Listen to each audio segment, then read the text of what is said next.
నమస్తే, welcome to sauce TV. కేంద్ర ఆర్థిక శాఖ మంత్రి నిర్మలా సీతారామన్ లోక్సభలో బడ్జెట్ ప్రవేశపెట్టారు. అయితే దీని మీద ఎన్నో ఆశలు పెట్టుకున్నారు ఏపీ ప్రజలందరూ కూడా.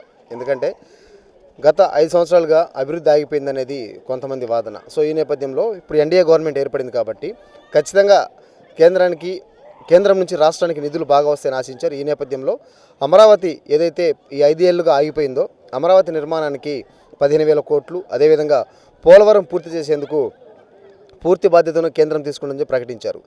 ఈ ప్రకటన నేపథ్యంలో ప్రజలేమనుకుంటున్నారు, మరి 15,000 కోట్లు మనకు సరిపోతాయా, మరిన్ని నిధులు వచ్చే అవకాశం ఉందా, ఇవన్నీ కూడా వారి మాటలో తెలుసుకునే ప్రయత్నం చేద్దాం రండి. 916 హాల్మార్క్ తో అదిరిపోయే డిజైన్లు అతి తక్కువ ధరల్లో లభించును. Sanghvi gold, opposite head post office, Acharya street, Nellore.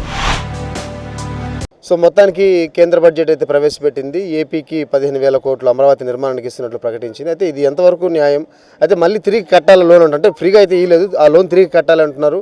మరి రాష్ట్రం మీద ఎలాంటి భారం పడబోతుంది, చంద్రబాబు ఇంకా భవిష్యత్తులో ఏమైనా ఇంకా నిధులు తీసుకొచ్చే అవకాశం ఉంది, ఇవన్నీ కూడా కొంతమంది ప్రజలతో మాట్లాడదాం. సరే, మొన్న బడ్జెట్లో కేంద్రం మన రాష్ట్రానికి అమరావతి నిర్మాణానికి 15,000 కోట్లు ప్రకటించింది సార్. ఇది ఓకేనా, సరిపోతుందంటారా, ఇంకా వస్తే బాగుంటుందా?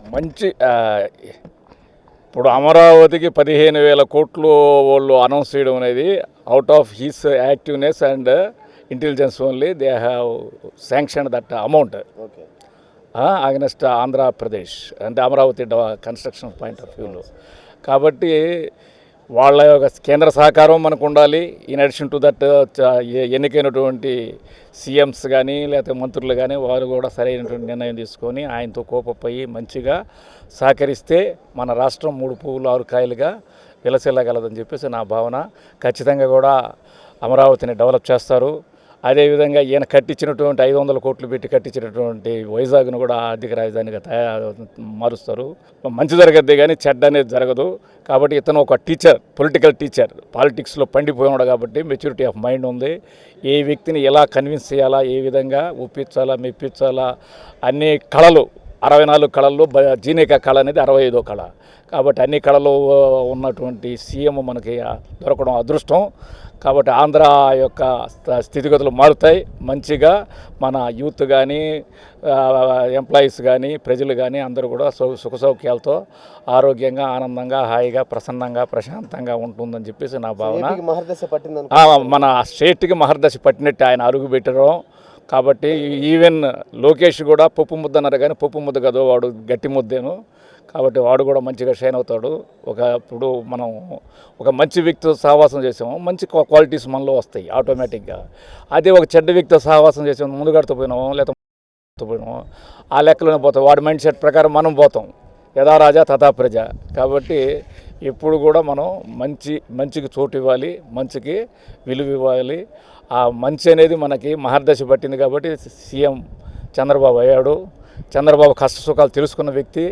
ఆ రోజు బాగున్నాడు. ఈరోజు కూడా మన ఆంధ్ర రాష్ట్రాన్ని మంచి స్థాయిలో మనం చూసేదానికి మన అందరూ ఓటర్స్ అందరూ కూడా మంచిగా తెలివిగా ఓట్ చేసి ఆయన గెలిపించడం అనేది ఆంధ్రాకు పట్టిన మహర్దశ అని చెప్పేసి నేను అనుకుంటున్నాను. ఈరోజు ఆయన డిస్కస్ చేస్తూ ఉంటే ఆయన పాయింట్స్ అది పెట్టుకొని ఇప్పుడు దాకా ఇనివచ్చాను నేను. ప్రతి ఒక్కరిని ఎడ్యుకేట్ చేసి ఎన్లైట్ చేస్తున్నాడు. కాబట్టి ఎలా ఉండాలి, ఏ విధంగా మనం మోల్డ్ చేసుకోవాలి మన కెరీర్ అనేది లైఫ్లో ప్రతి ఒక్కరూ నేర్చుకోవాల్సిందే. కోట్లున్నా దాన్ని మెయింటైన్ చేసుకోవాలన్నా, 10 మందిలో విలువ గౌరవం హుందా కావాలనుకున్నా through our attitude and mindset only మనం పూజింపబడతాం, లేకపోతే ద్వేషింపబడతాం, దూషింపబడతాం. కేంద్రం కూడా చేయగల సమర్థత ఉంది, సమర్థత గల సీఎం మనకున్నారు. కాబట్టి ఆంధ్ర రాష్ట్రానికి మహర్దశ పట్టినట్లే 15,000 కోట్లే కాదు, ఇంకా కూడా దాన్ని చేసి దానికి ఒక చెప్పాలి అంటే ఇటు రాయలసీమకి ఇటు కోస్టల్ ఏరియాకి centrally located as per the Sivaramakrishna committee సిఫార్సుల మేరకి అది ఏర్పాటయింది. ఖచ్చితంగా జరగాల్సింది. అయ్యగారు అయోమయం గారిని మనం ఎన్నుకున్నాం కాబట్టి పోయి ఢిల్లీలో ధర్నా చేస్తాడు. పోయి మన పొరుగు ఉన్నట్టే కదా. ఇప్పుడు సమస్యలు ఉంటాయి కుటుంబంలో, సమస్యలు ఉన్నప్పుడు సమస్యలు ఇంట్లోనే ఉండాలి కానీ బయటకు మనం గొప్పగా ఉండాలా. ఇంట్లో ఈగల మోత బయట పలకల మోతని. కాబట్టి ఈగల మోతైనా పలకల మోత మదిగా మనం అనిపించాలి కదా. ఆడికి పోయి చేస్తే అరణ్యరోధనే కదా. నిన్ను ఎవడు కేర్ చేస్తాడు? కోన్కిస్కా గొట్టంగాడు నువ్వు, ఆంధ్ర సీఎం కోన్కిస్కా గొట్టంగాడు నువ్వు. నీకేమైనా పెద్ద హోదానా ఉందానా ఏమన్నా? నీకు ఎవరు ఫాలో చేస్తున్నారు? అందరూ ల్యాండ్ టైటిలింగ్ యాక్ట్ పెడితే నాకు మొత్తం గుద్దాడు. తెలుగుదేశానికి ఆటోమేటిక్గా అతను వచ్చాడా లేదా. కాబట్టి ఇవన్నీ కూడా ఒక మెళకువలు ఉండాలా. పిల్ల కుంకేం తెలుస్తుంది ఉండేది దెబ్బ అని చెప్పేసి అంటారు సామెత తెలుగులో. కాబట్టి ఏదైనా అనుభవం అనేది గురువు అండి. ప్రతి ఒక్కరూ ఎదగాలి అనే భావన ఉండాలి. ప్రతి ఒక్కరికి కూడా వాడు కూలుడుగా ఉండి లేకపోతే మరీ దరిద్రుడిగా ఉండి నేను కూడా మంచి స్థాయికి ఎదగలను, 10 మందిలో గౌరవం గుర్తింపు హోదా నాకు కావాలనుకున్నప్పుడే నీలో సోమవారతనానికి స్వస్తి చెప్పి మంచిగా రియాక్ట్ అయ్యి పనిచేసి మనం 10 రూపాయలు సంపాదించుకొని మన కులస్తుల్లో కానీ మన ఊర్లో కానీ ఫలానా వ్యక్తులు బాగుండారు అని అనిపించుకోవాలంటే మనలో సమర్థత ఉండాలా, కష్టపడే మనసు ఉండాలా, సంపాదించే శక్తి ఉండాలా. అన్నీ ఉంటే ఆటోమేటిక్గా షైన్ అవుతాడు. ఒక్కడికే ఏమి గిరిగీసుకుని ఫలానా కులాన్ని రెడ్లే నాయకత్వం లేకపోతే కమ్మ నాయుళ్ళే నాయకత్వం అని కాదు. ఎవరిలో సత్తా ఉందో వాడంతా కూడా లీడర్ అవుతాడు. ప్రతి వాడికి అవకాశం ఉంది. కాబట్టి దాన్ని సద్వినియోగం చేసుకునే శక్తి మనలో ఉంటే ప్రతి కుటుంబం కూడా స్వర్గధామంగా విలసిల్లుతుంది ఈ భూమి మీద.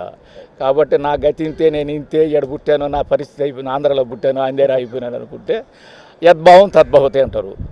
నేను అందేరా అనుకుంటే అందేరా గుడ్డలేని కబోతే కళ్ళు ఉండవి నాకు మా చంద్రబాబు నాయుడు మించిపోతానంటే ఆయన కూడా మనం డామినేట్ చేసుకోగలిగే శక్తి ఉంటుంది. మన మైండ్ సెట్ బాగుంటే ఎవ్రీథింగ్ ఈజ్ బ్రైట్ తమ్ముడు. నేను ఎదగాలి, 10 మందిలో గుర్తింపు గౌరవం హోదా నాకు కావాలి, నా పిల్లలకు కావాలి, నేను మంచి పొజిషన్లో మన ఆంధ్ర రాష్ట్రం చూడాలనుకున్నా కూడా ఆటోమేటిక్గా అన్నీ వస్తాయి, కళలన్నీ వస్తాయి. 64 కళ్ళు బతికేదానికి 65వ కళ జీనేకా కళ. కాబట్టి అన్నీ వస్తాయి.